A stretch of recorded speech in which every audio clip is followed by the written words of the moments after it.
I mean, I loved the notion of putting an African story on this type of scale. Like I'm from theater. I'm a playwright. I write about African stories and try to tell them in the Western context. Probably mostly do that, and so it's very much something that I love to see.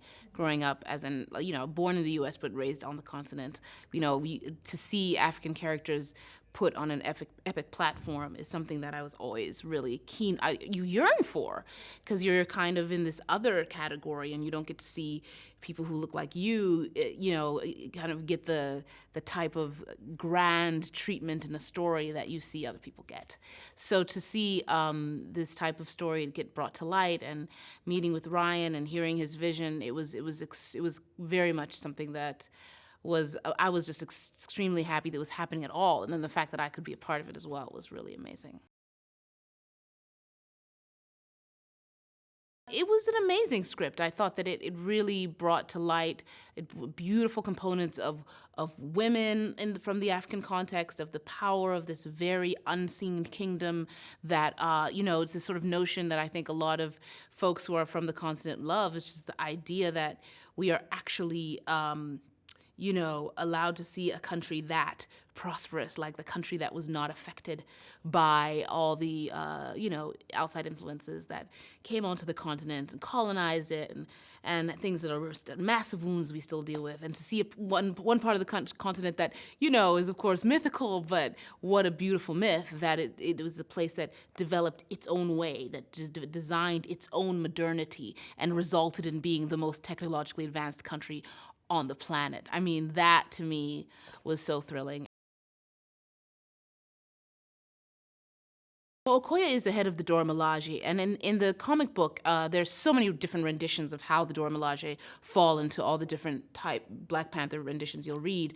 But in our rendition, which is really cool, it's these women are they're very much they've pledged their lives to the throne and to the maintenance of the security of the kingdom, and specifically of the throne. But also in the case of my character Okoye, who is the general of actually the armed forces as a whole and the head of his intel. So she's more than just say in the old renditions, the bodyguard.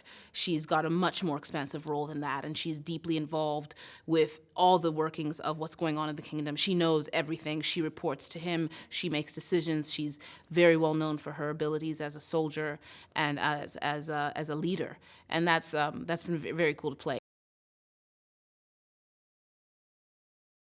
Her connection to T'Challa is very close. They're good friends. They've grown up around each other. She was definitely a young girl who stood out from a young age from the border tribe and was able to, of course, was being brought through the ranks and close by him. And so she's known him for a long time. So they're good friends. And she knows, like, you'll see the first scene you meet them you meet them both in the same scene at the same time, and they're very much, she's all up in his business basically.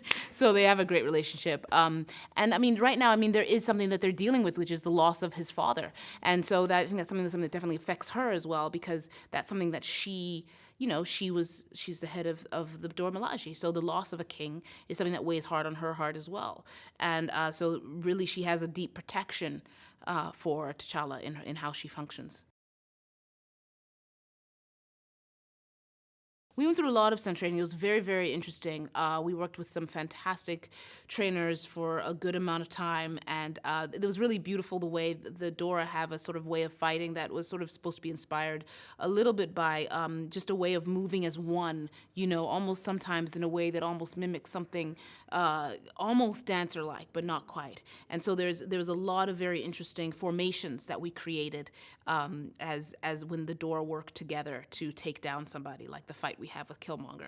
And there are very specific things that when my character makes a command, does something with her staff, we use staffs, which are like basically very, very sophisticated spears made out of our special metal, vibranium.